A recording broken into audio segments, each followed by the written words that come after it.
August the 22nd and today is Tuesday.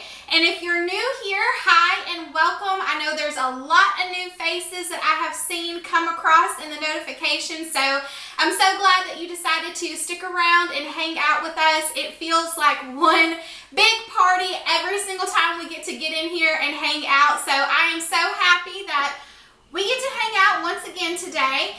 Now, today is National Eat a Peach Day, and you may be wondering, Brooke, how do you know that it's National Eat a Peach Day?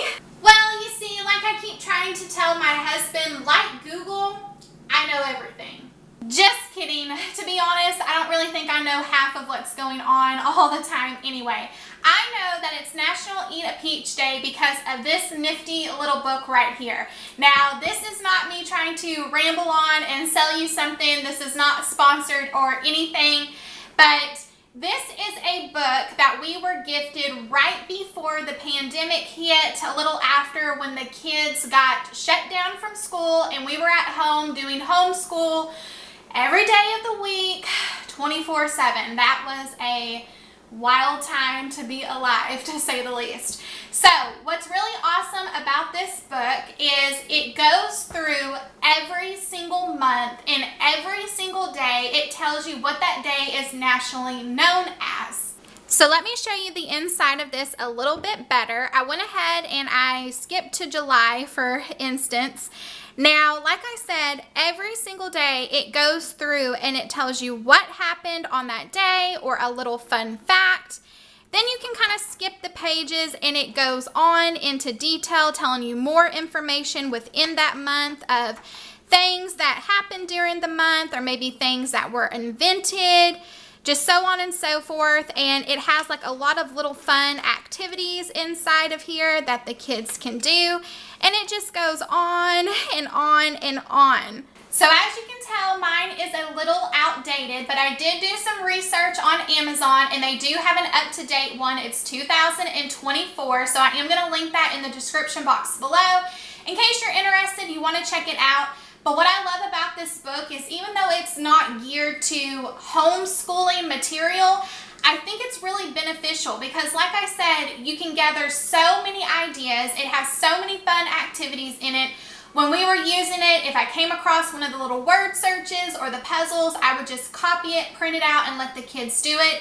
But we have hung on to this book because, like I said, every day of the month, it gives you different ideas. And what I love about this and why we like to still look at this is I'm able to bounce different ideas. So whether it's an activity to do with my kids or getting inspiration for a meal, which is exactly what I did today. So I pulled it out, I was looking at it and I said, oh my goodness, it is National Eat a Peach Day. And I was like, how could I take that and turn that into something fun for the kids? And then I was like, okay, we need to eat a peach, but how can I incorporate this into something other than a dessert? Because when I think of peaches, I think of dessert. So I was like, I'll definitely do a peach dessert. And then I kind of stumbled down a rabbit hole of finding a meal based around peaches, which is how I got here. So when I say rabbit hole, I was trying to figure out how I was going to take something so sweet like the peaches and turn it into something savory. Then the light bulbs just started exploding because I don't know about you guys, but down here in the South, it seems like every single baby shower that you go to or every event or party, there's always the grape jelly meatballs.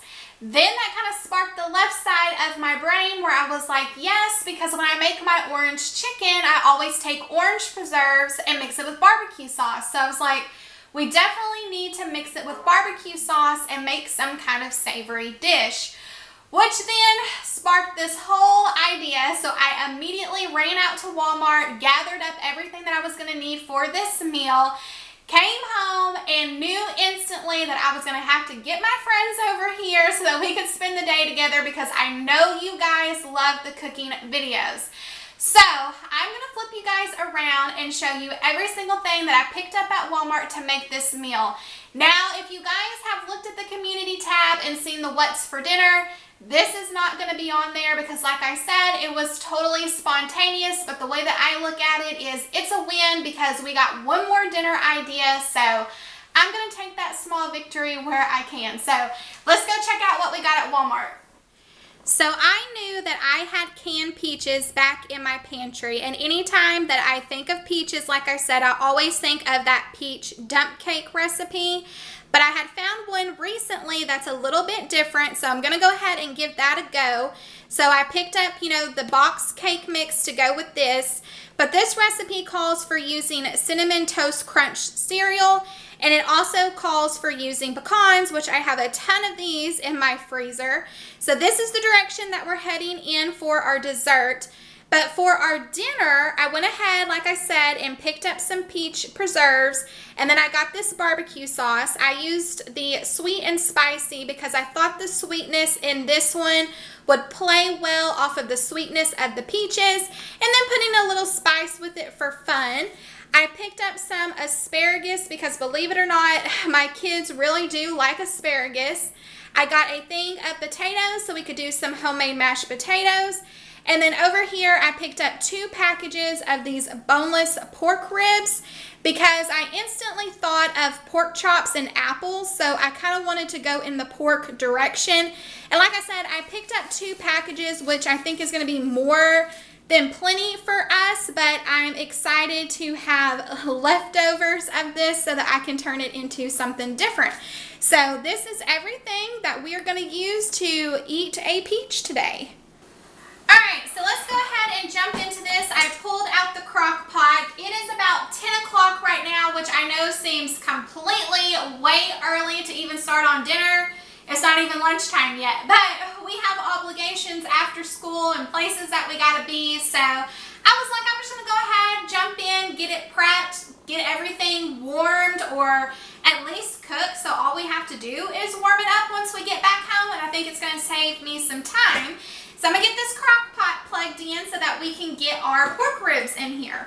Okay, so I started with getting my barbecue sauce mixed up first. I went ahead and I used the full 18-ounce container of these peach preserves. And then I mixed in about half of a cup of the barbecue sauce. And then I just added a little bit of water to it to kind of thin it out so it was a little bit more of a thinner consistency. I didn't want it so thick, so I kind of just eyeballed that. I eyeballed this entire thing, if we're being honest, because I'm not following any type of recipe, but I think it's thin enough now, so I'm happy with it. So I'm going to get my pork added to my crock pot and get this over it.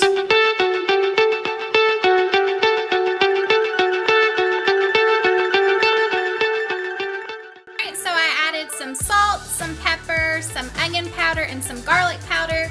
So I'm going to go ahead and get the sauce poured all over this.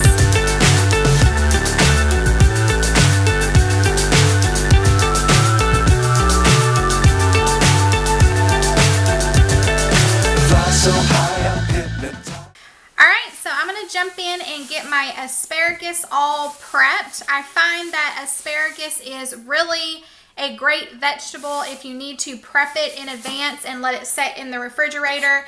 It holds its shape up really well. So what I tend to do is I leave the rubber bands on where they're at and I cut a little bit up above that. You may have to inspect some of the pieces a little bit further just to kind of make sure you didn't get any woody ends, but typically that does it really well for me. So I just pull the rubber band off the top and get these moved over so I can go give them a rinse in the sink. What's up is down, what's left is right. Chasing stars and holding you. I can't see the end, but we'll see it through.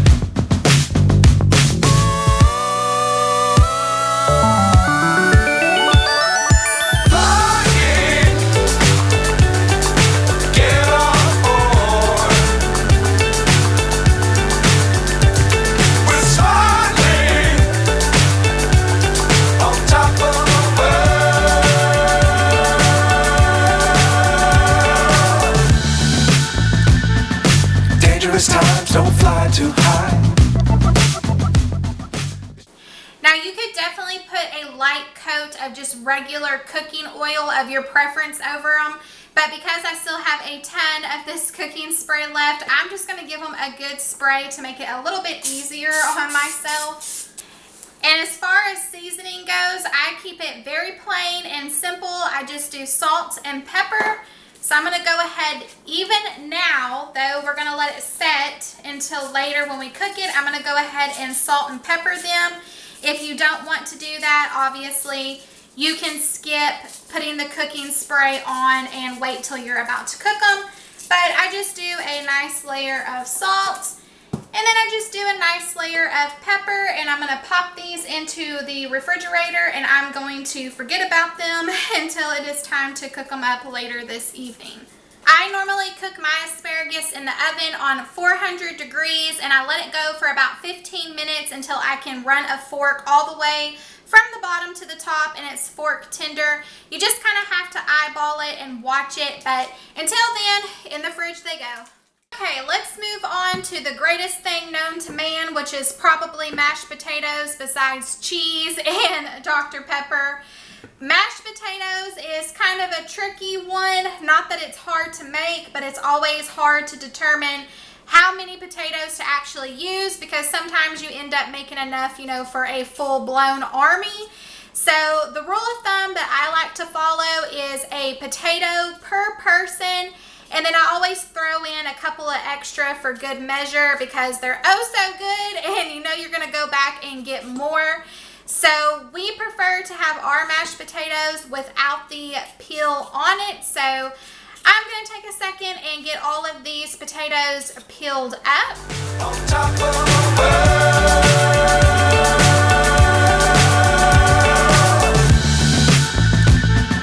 Dangerous times, don't fly too high. Be sure to keep the ground in sight. Fly forever if you keep it tight. Love the world, but keep the sky on your mind. Flying,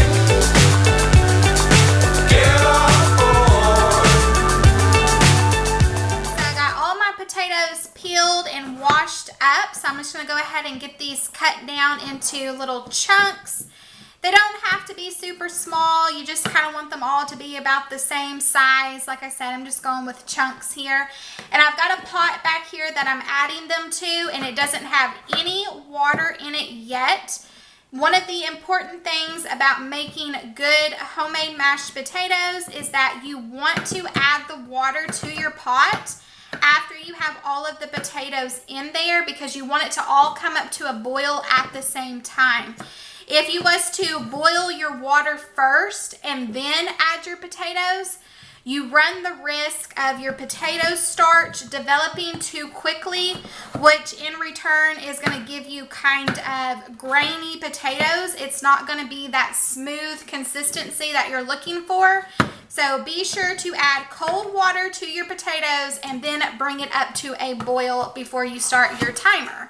Alright, so I got my potatoes in the pot on the stove over here, and I just have it on a medium-high heat.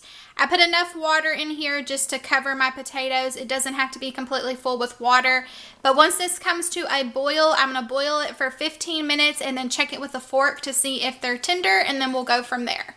My potatoes are nice and fork tender, so I'm going to go ahead and just get them dumped right here into my strainer to get all that water out of my pot. Now I'm going to add 1 whole stick of butter down into these hot potatoes so that it can start melting. And yes, I said 1 whole stick of butter. I did not promise they would be healthy. I promised you that they would taste good. Alright, now that my butter is completely melted, I'm going to go in with half of a cup of milk. Any percentage will work. So with my potato masher, I'm just going to go ahead and get this all smushed down and mixed together. We don't like ours super creamy, so I do leave a few chunks in there. Then to this, I take a little bit of heavy whipping cream, and I never measure. I just kind of pour a little bit in there. Then I'm going to go ahead and get this all mixed together. Next, I'm going to add in some salt. And then I go in with a good amount of black pepper. And at this point, point, you just kind of want to give it a taste to see if you need to add any more salt, if you need to add any more pepper. If you wanted to add garlic seasoning to it or onion powder, you could too, but I'm going to keep mine simple with just salt and pepper, so I think I am there. Alrighty, and because I made mine ahead of time, I'm going to go ahead and get them moved over to this oven-safe dish. That way when I go to cook my asparagus later, I can pop my mashed potatoes into the oven to kind of reheat them. Okay, so let's jump into our dessert. The recipe says to take a 9 by 13 pan and just get it buttered, greased, however you want to do it. And then we're going to go in with 3 cups of our Cinnamon Toast Crunch cereal and just get this added to the bottom. Alright, so the next thing that we need to do is add in 2 cans of peaches with the syrup. Now the recipe doesn't call for this, but I'm going to go ahead and sprinkle over a little bit of extra sugar, which is probably a very unhealthy choice for me to make, but I'm going to do it anyway. I'm going to live large. The recipe also didn't call for this, but I did sprinkle over some cinnamon, not cumin. If you know what I'm talking about, you know I made sure I checked first. So on top of this, the recipe calls for taking half of a cup of pecans and giving them a good chop and getting that sprinkled over top of your peaches. Next, you're going to take a yellow box cake mix. It doesn't matter what brand, and you're going to go ahead and get that sprinkled all over the top of this just as evenly as you can. And the recipe does call to use the entire box, so I'm going to trust the process and use the entire box. And the very last thing that we need to do is take 1.5 sticks of butter that you cut down into little pats and get that evenly spread all over the top here. So I'm going to get this popped into the oven at 350 degrees for about 45 to 55 minutes, and then we'll give it a check. Alright, so I just pulled our peach dessert from the oven, and it's over on the table cooling now. I think what I'm going to do is once I get dinner plates made and kind of get everything out of the way, I'm going to pop it back into the oven and just kind of let it warm up because I did get some vanilla ice cream to go with it. So I think it's going to be really good. Y'all, it smells so good in here. And yes, if you're wondering, I did lick that potato pot like it was leftover brownie batter when it was all said and done. You are darn skippy, I did. And I don't feel not 1 ounce of shame at all telling you guys that. It is the name of the game. Quality control, I had to make sure it wasn't poisoned. So I'm fixing to head out the door, and I will see you guys back here in a little bit once we get it all wrapped up and we get dinner plates made. We're soaring on top of the world.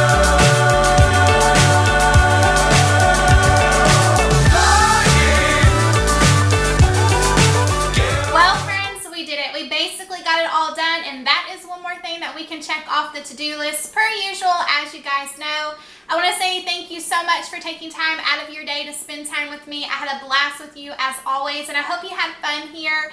If you're not subscribed and this is your first time here, I hope you really consider subscribing and hanging out with us. But until next time, I'll see you later, friend.